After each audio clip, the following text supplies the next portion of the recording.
I'm speaking today about embracing the shadow, and without a shadow of a doubt, it is not an easy subject. It's complicated. But Carl Jung, he was probably one of the most important psychologists in the past century, and he coined the term shadow for the part of ourself that we are unaware of, for the part of ourself that is unconscious in us. He called that unconsciousness in us the shadowy self, or the shadow self. And it's kind of maybe perfect today. You'll have to forgive my one eye. I might have to wear glasses because I got a little bit of a swollen eye, but it's kind of perfect for the shadow, right? It's kind of the perfect look. I sang that song, Embrace It. I wrote that a long time ago. I came out of a deep meditation. I think I wrote that in 1993. But I was really reflecting on how we are so afraid of the darkness. We are afraid of the shadow in our own self, you know. And we learn from a very early age to deny certain parts of ourselves, you know, because we want to be accepted. And we're taught pretty early on that we're not going to be loved if we do certain things. And we are going to be loved if we do other certain things. And so we tend to repress and deny certain parts of ourselves. And that's why I really like the words to this song, embrace it, all that seems dark, embrace it, all that seems unlovable, embrace it, and be whole again. Oh, adventurer, we are adventurers in consciousness, nothing can be left out. Faith is the brother of doubt. Light is the brother of dark. How about loving the fearful? How about loving the fearful into wholeness, into holy oneness? Now, I was telling a friend of mine that, you know, every now and then I get on these subjects. I have certain subjects that are really easy to talk about and fun, like creating or imagination. But every now and then I choose one of these subjects where it's like, let's pick up and look under this rock. And sometimes when I do, I was telling this friend of mine at a walk, my audience is like, you're not looking at me, are you? You know? And he said, that's funny. It reminds him of like when you're at a light and you're sitting at a red light and a cop pulls up behind you. And it's like, you know, you're innocent. You're not doing anything wrong, but all of a sudden you feel guilty. And you're like, uh-oh, because you're thinking he's looking at you, you know, with that suspicious, you know, look in his eyes. So I'm just saying, please don't feel that way, okay? As I share this talk, we can have a sense of humor about it. So part of becoming whole is being able to accept and embrace and work with the parts of ourselves that we might be embarrassed about or we might want to hide away and might even have hidden so long that we've become unaware of these exiled parts of ourselves. There was a movie called The Office with Steve Carell. Did you see that? He's kind of this bumbling boss. He's kind of bumbling in just any role he plays. But anyway, he's in this company, and he's about to go to interview for a higher position in the company. And he goes to see the guy that's interviewing him, and the guy says, so, what are your strengths? And he smiles, he pauses, and he smiles this big sheepish grin, and he goes, well, I can tell you my weaknesses. Everybody in the office knows my weaknesses. And that might not be the best thing for a job interview, but it's charming and it's beautiful because he's kind of willing to embrace that he has weaknesses, that he has room to grow. And I'm going to just tell you right now, I have weaknesses. I have room to grow. I know. I told that to Glenn yesterday, and he just couldn't believe it. What, you're not just an angel? So it's healthy. It's healthy to just admit it. Let's just go ahead and admit it and just let ourselves off the hook right now that we are human. We are so very human, every single one of us here, right? And that's how we grow, is having that willingness and that humility to say, I have work to do. I have room for improvement. So I found this book. I didn't bring it with me today, but I love our library. I found a great book in our library called Embracing the Shadow, Making Friends with Your Shadow. Did somebody bring this book? I was thinking, I bet somebody here just, you brought it, Carolyn? Thank you. I love this little book. I will return it someday, but right now, I really love this little book. The shadows, part of me wants to keep it. But anyway, it's fantastic. And in the book, William Miller, let me just read you a few quotes from him. He says, making friends with your shadow will be sure to get you in touch with your earthiness and saltiness. It will put your feet on the ground and take your head out of the clouds. It will orient you to reality and make you a solid person. So it's really about letting go of the ego enough to say, I'm not perfect, I have some weaknesses, I'm willing to not hide them, I'm willing to just bring them right out and accept them and embrace them, and with a compassionate attitude, change them. But if you're just beating them up, it's not the way that you're going to be able to change. He goes on to say, and he's talking about himself in this quote, but it's great. He says, making friends with your shadow helps facilitate your acceptance of yourself as a less than perfect human being. We have a dark side. We are not all light. Of course, I am a decent person, but I am sometimes a louse. Of course, I am generous, but I am also greedy. The more I love, the more I can hate. I sacrifice, but I'm selfish. I trust, but I also doubt. I'm honest, yet I can be a crook. I am naive, but I am cunning.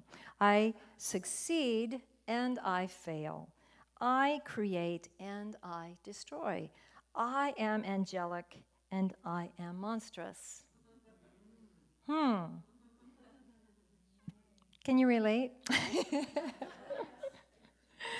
We don't have to be afraid of the shadowy parts, okay? We don't have to be afraid of what is unconscious. We can change our attitude towards it and embrace it and befriend it and understand it. Yeah. That's really refreshing. It's such a relief. Carl Jung, he was a wonderfully curious adventurer. He was such an adventurous man, and he explored human consciousness and the human psyche, and he had tremendous insight. And he also had a healthy dose of compassion, which I really appreciate, and you really get in his writings. One of my favorite quotes from him says, this is the crux of my talk today, so listen carefully. He said, until you make the unconscious conscious, it will direct your life, and you will call it fate. Yeah. Should I read that again? Yeah, it's worth it. I'll just keep repeating this. This will just be our mantra. You just memorize it and go home with it, and that's all you need for today. Yes, until we make the unconscious conscious in us, it is having a huge effect on our life. Oh, I'm reading a different quote. That's a good one too. But I'll go back to that other one for you, Shala. Until we make the unconscious conscious, it will direct your life, and you will call it fate. Until we make the unconscious conscious, it will direct our lives, and we will call it fate. And we won't realize that, we're just calling it fate, and we're not realizing that we have anything to do with it, okay? Because it's the unconscious in us, okay? So what do we do? What do we do? I say we bravely bring light to the darkness. We shine light on it. We're willing to look at it. We're willing to shine light on all the hidden dark corners in our world, because there's the collective shadow. Just watch the news. It's all there. Right? So shine light on that, and all the hidden corners in ourselves too, right? The individual and the collective. The prayer of St. Francis, we have it hanging on the wall, and somebody gave me that about 25 years ago. But it says, where there is darkness, let me bring light. We pray that. I love that line. There's a beautiful Sanskrit prayer, one of my favorite Sanskrit prayers. It's Tamasoma Jyotirgamaya, which means lead us from darkness to light. Carl Jung said, one does not become enlightened by imagining figures of light, but by making the darkness conscious. Okay?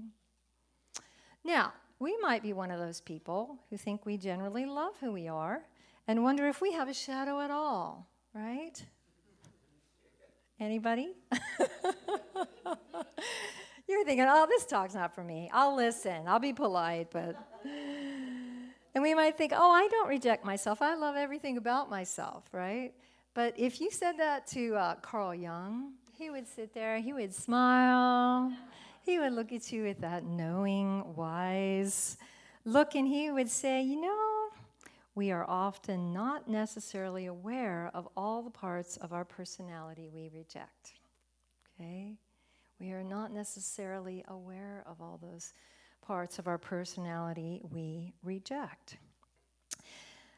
So I would say the biggest challenge to our growth, our evolution, is that we can't change what we can't see, okay? We can't work on what we don't know exists. My teacher, Amma, used to always say, the hardest person to wake up is a person who doesn't know they're sleeping. Yeah.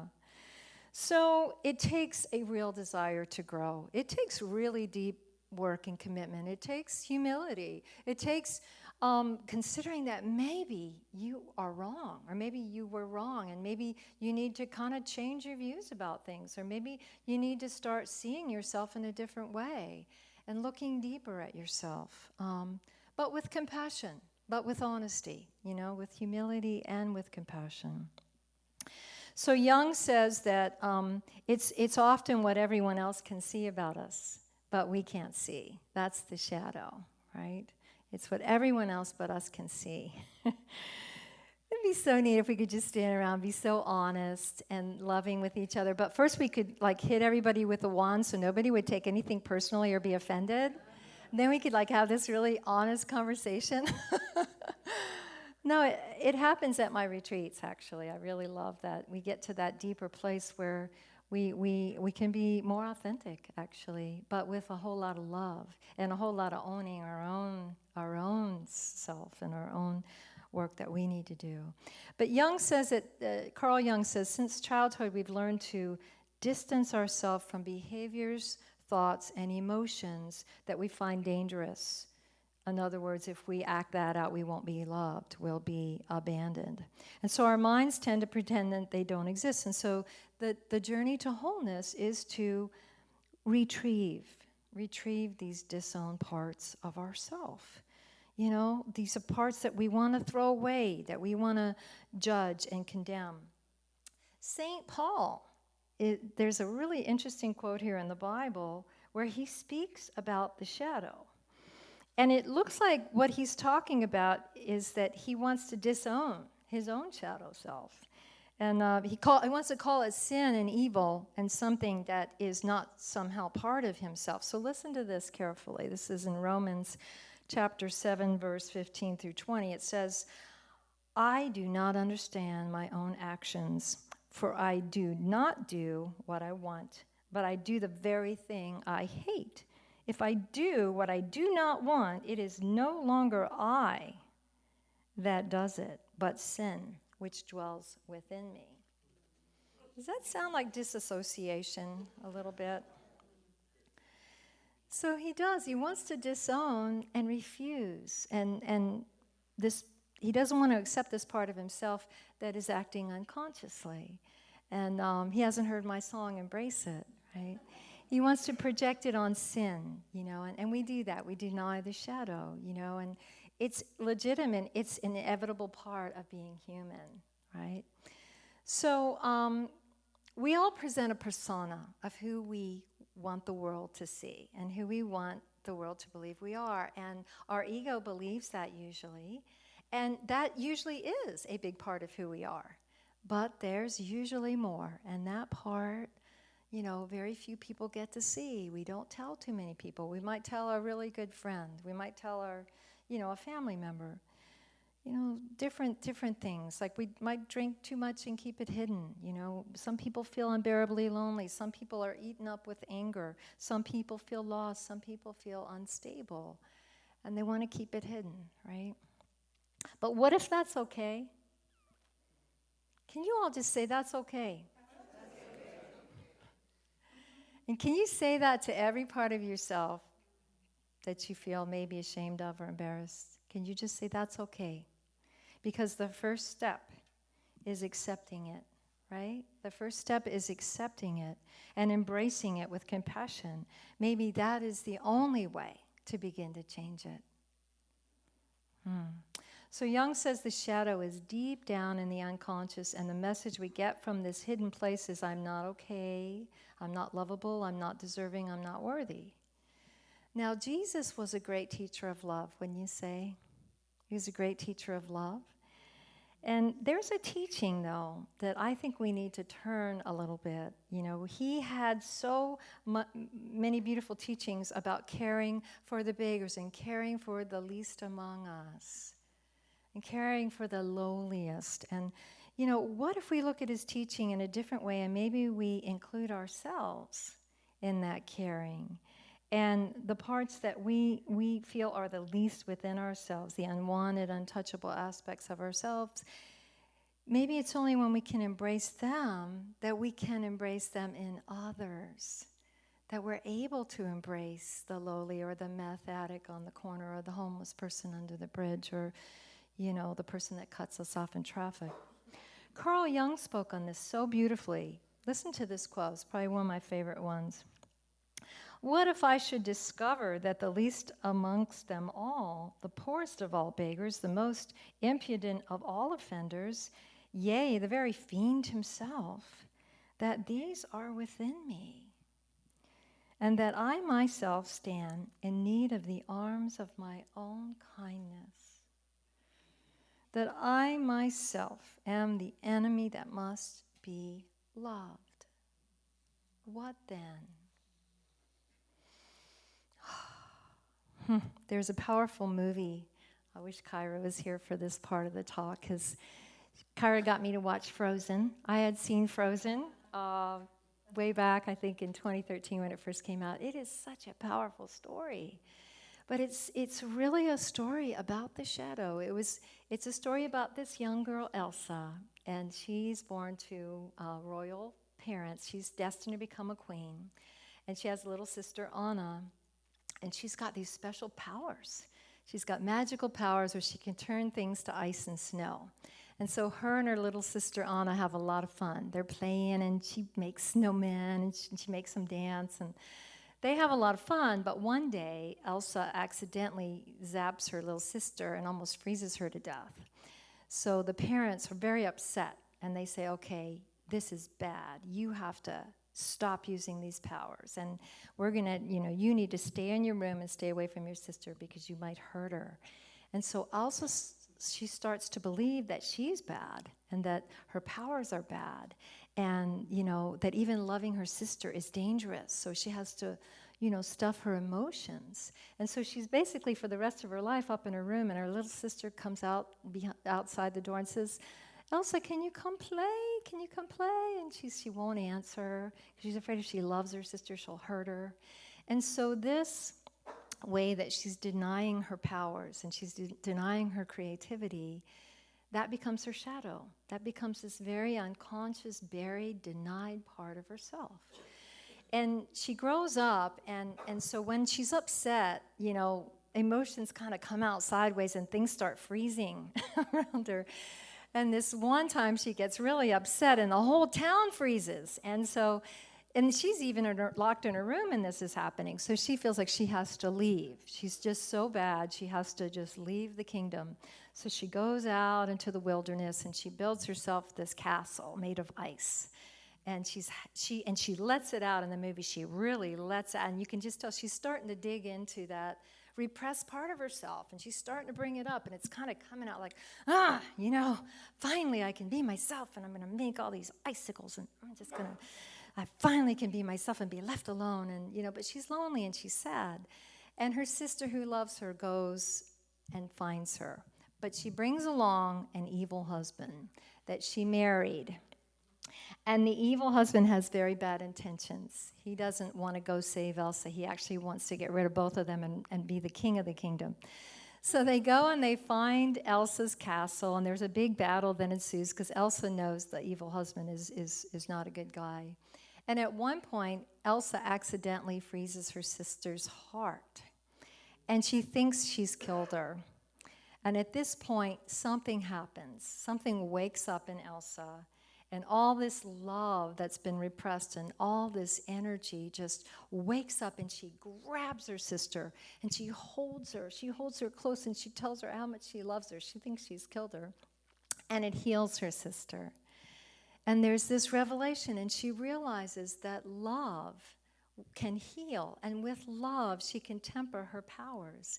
And with love, she can bring forth her creative abilities. And she just realizes that love is the answer. And she realizes loving herself and embracing this shadowy part that's been repressed is the answer. And so then she gets rid of the evil husband. She goes back and becomes the queen. Everyone lives happily ever after. And there's just the right amount of winter. So it's such a powerful story about what can happen in our young life when we express in a way that is not acceptable. And then we're told, to repress the behavior, and we learn to create a mask of what's acceptable to the world. And we learn to act in a way that will assure that we will be loved.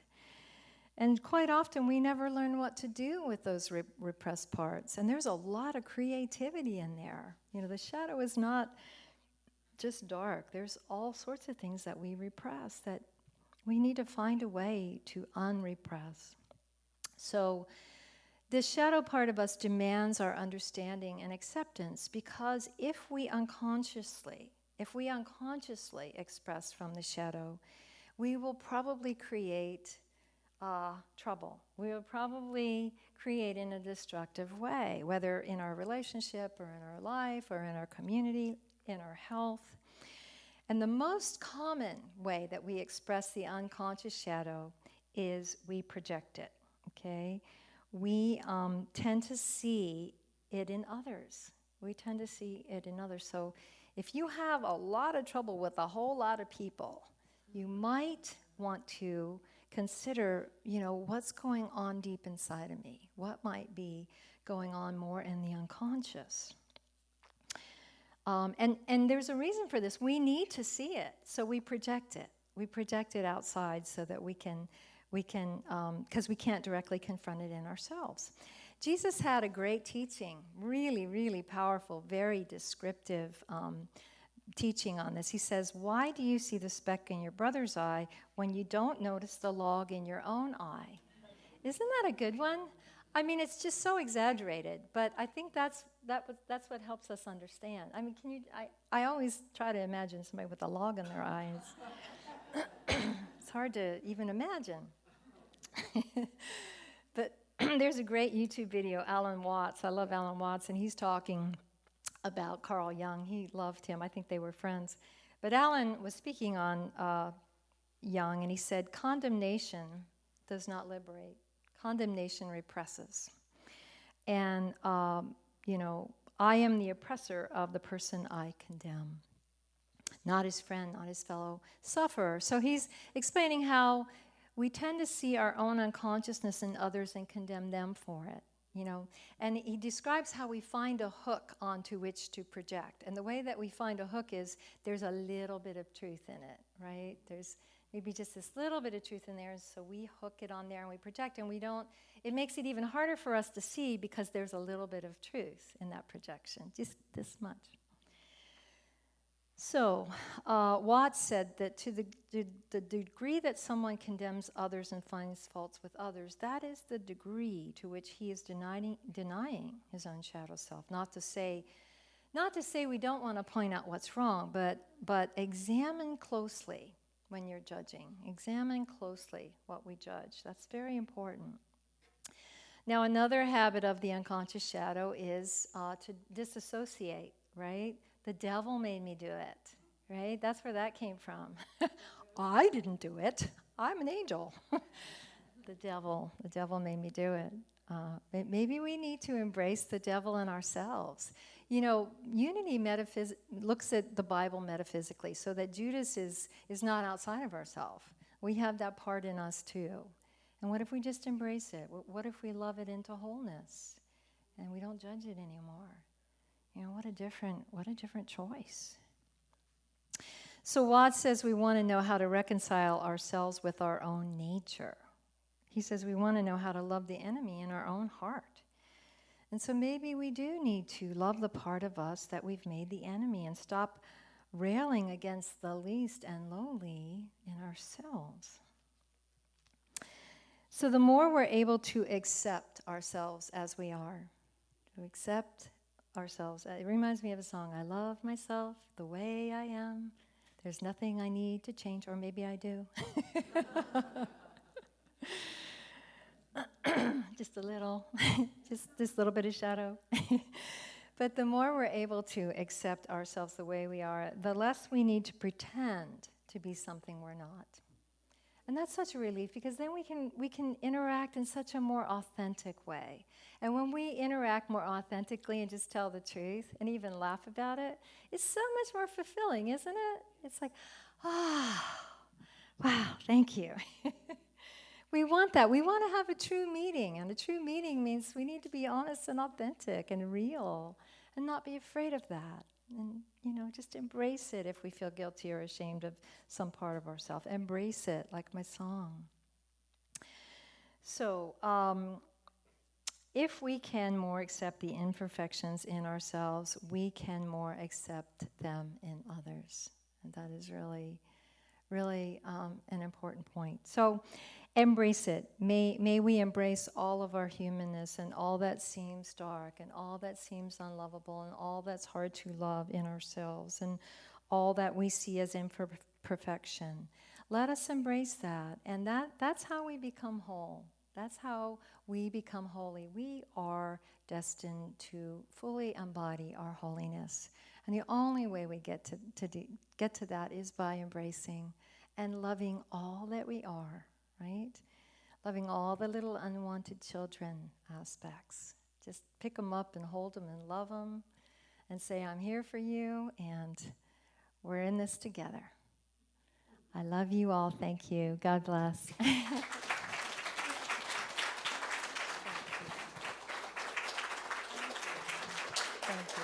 you.